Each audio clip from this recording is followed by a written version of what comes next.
অন্ধ যাচ্ছে রাস শুনতে, অন্ধ যাচ্ছে রাস দেখতে, অন্ধ যাচ্ছে রাস দেখতে।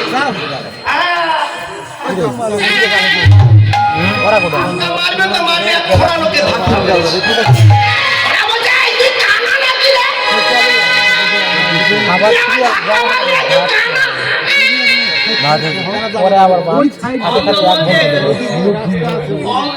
সত্যি ভাই আমি অন্ধ রে, ধাক্কা মেরেছি না ভাই।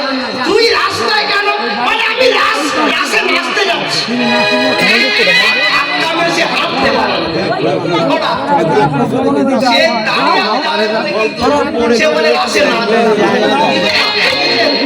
ওরা লোকের নাচতে ইচ্ছা হয় আর অন্য লোকের দেখতে ইচ্ছা হয়, কিন্তু উপায় থাকলে ঘটবে। যদি চিন্তাধারা সঠিক থাকে, লক্ষ্য যদি সঠিক থাকে, কৃপা হবে। আর লক্ষ্য যদি এদিক ওদিক হয়ে যায়, কৃপা থেকে বঞ্চিত হতে হবে।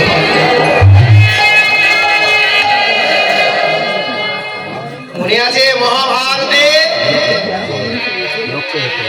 100 ভাই 5 ভাই যখন দ্রোণাচার্য পরীক্ষা নেয়, গাছের ডালে একটা পাখি রেখেছিল, সবাইকে জিজ্ঞাসা করেছিল বলো তো তোমরা কি দেখতে পাচ্ছ? 100 ভাইরা বলেছে রাজার ছেলে আমরা আগে আমাদের জিজ্ঞাসা করতে হবে। বেশ বলো দুর্যোধন। দুর্যোধন বলেছেন গাছ দেখতে পাচ্ছি, গাছের ডাল দেখতে পাচ্ছি।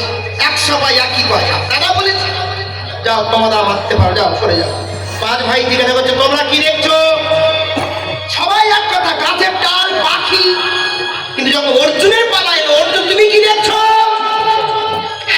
অর্জুন বলেছিলেন গুরুদেব আমি গাছের ডালে শুধু পাখির নয়নটা দর্শন করছি,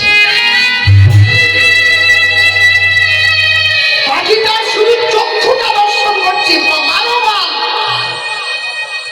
অর্জুন লক্ষ্য ভেদ করেছিল বলে স্বয়ংবর সভায় দ্রৌপদীর মতো স্ত্রীকে লাভ করেছিল।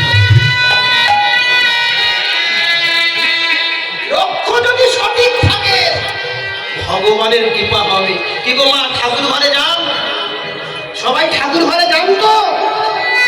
কি গো মায়েরা ঠাকুর ঘরে যান সন্ধ্যাবেলা? বলে হ্যাঁ বাবা যাই। আবার ঠাকুর ঘরে বসে করতাল নিয়ে বেড়াচ্ছেন, হরে কৃষ্ণ হরে কৃষ্ণ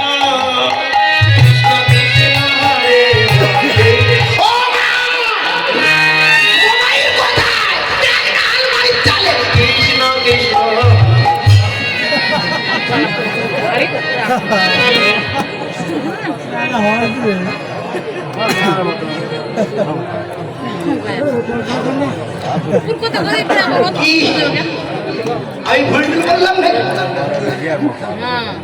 এত ভালো নাম করছেন, জিজ্ঞাসা করছে ছেলে মোবাইল কথা করে দেখেন আলমারির চালে।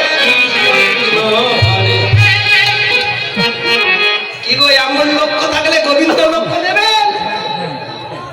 এমন লক্ষ্য থাকলে গোবিন্দ লক্ষ্য দেন? এই লক্ষ্যটা ছেড়ে দিয়ে এক লক্ষ্য হন, তবে যদি গোবিন্দের কৃপা, নচেত গোবিন্দের কৃপা।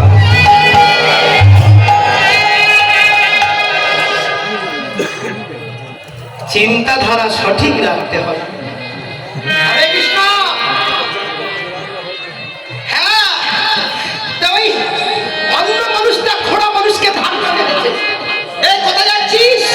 বলে আমি গৌরের রাস দেখতে। তুই রাস দেখবি কি করে? বলে আমি যদি রাস না দেখতে পাই, তুই খোড়া মানুষ নাচবি কি করে? এর কথা যুক্তি, ওর কথা যুক্তি। বলে ভাই এত রাত্রে তুই যাবি কি করে? বলে এমন কোন গুরু পাই না যে আমার পথ দেখাতে পারে। অন্ধ বলে না আমার হৃষ্টপুষ্ট চেহারা, আমি পথ দেখতে পারি না।